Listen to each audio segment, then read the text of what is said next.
That ends now. A single, decisive drone strike authorized from the Oval Office changes the game entirely. Qasem Soleimani, the shadow commander of the Quds Force, architect of Iranian expansion and terror across the Middle East, is eliminated in a flash of fire on a Baghdad access road. According to U.S. Central Command reports, in the final days of 2019, Iranian-backed Kataib Hezbollah militias launched a rocket attack on a Kirkuk base, killing an American contractor and wounding U.S. troops. The response was swift. On December 29th, U.S. forces struck 5 Kataib Hezbollah facilities in Iraq and Syria. Then, the escalation. On New Year's Eve, pro-Iranian militia members stormed the U.S. Embassy in Baghdad's Green Zone, breaching the outer perimeter, setting fires and chanting anti-American slogans for hours. Surveillance footage and diplomatic cables reviewed by security officials showed a direct link to Soleimani's Quds Force, which had planned and encouraged the assault.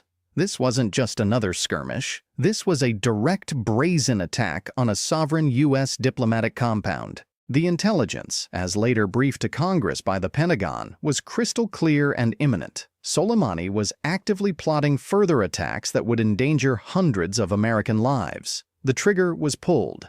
At 1 a.m. Baghdad time on January 3, 2020, an MQ-9 Reaper drone, operated by the CIA and U.S. Air Force personnel from thousands of miles away, fired Hellfire missiles at a 2-car convoy leaving Baghdad International Airport. Soleimani and Abu Mahdi al-Muhandis, the de facto leader of Iraq's popular mobilization forces, were killed instantly. The news broke globally within minutes. The narrative from the White House was unified and uncompromising. In a national address from his Mar-a-Lago estate, the president didn't mince words. He stated, "We took action last night to stop a war. We did not take action to start a war." Soleimani was plotting imminent and sinister attacks on American diplomats and military personnel, but we caught him in the act and terminated him. The Secretary of State echoed this on every major news network, emphasizing the imminent threat and framing the strike as a defensive, necessary act to protect American lives. The America First mantra wasn't just about economics anymore. It was a security policy. The message to Tehran and the world was polished, direct, and delivered with a steely confidence. The rules of engagement had changed. The era of what critics called leading from behind was over.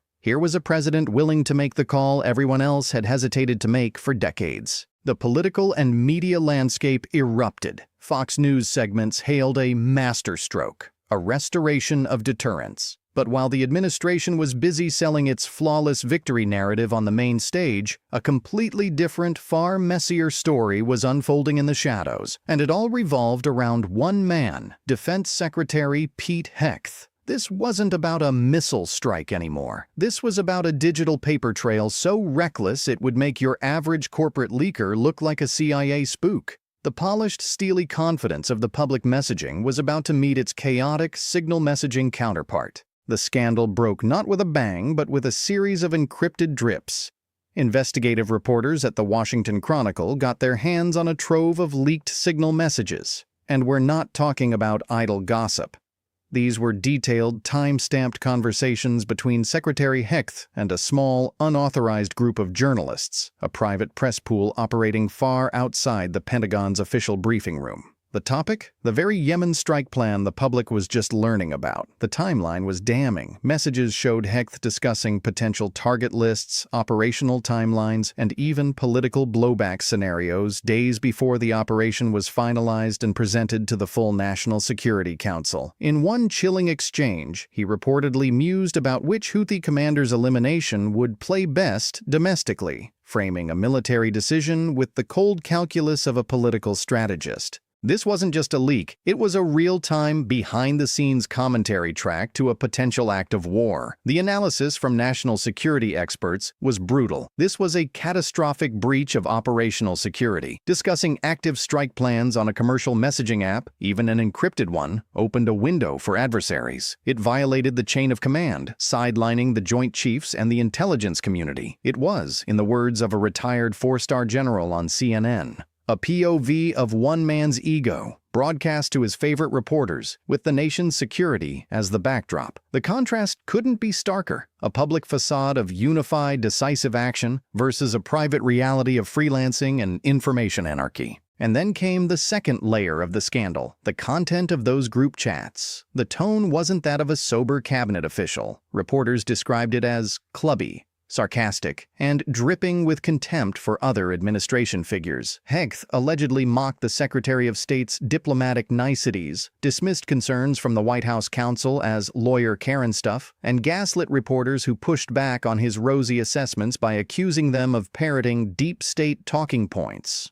But the clubby sarcasm and the ego-driven freelancing weren't even the worst part. The third and most dangerous layer of this scandal was the operational security nightmare. This wasn't just about hurt feelings or bureaucratic backstabbing. This was about potentially putting American lives at risk. According to multiple national security officials who spoke to the Washington Post on Deep Background, the information Hegth was casually dropping into those private chats went far beyond mere color commentary. We're talking about granular details, timelines for specific troop movements that were still being finalized, the capabilities of newly deployed surveillance assets in the region, and the internal, hair-splitting debates over rules of engagement for forward-deployed Special Forces units. This is the kind of information that is classified for a reason. It's compartmentalized, it's on a need-to-know basis, and the Secretary of Defense was apparently deciding that a handful of journalists outside the official chain of command needed to know. The retired general's words from the earlier segment hit with new chilling force. This was indeed a POV of one man's ego, but the backdrop wasn't just the nation's security, it was the literal safety of service members in active theaters. One Pentagon source, their voice strained with anger, put it bluntly. He's playing influencer with intelligence that could get people killed. Every detail leaked is a potential targeting package for an adversary. And as the firestorm grew, Hegth's response wasn't to face the music, it was to run from it, physically. Capitol Hill was demanding answers.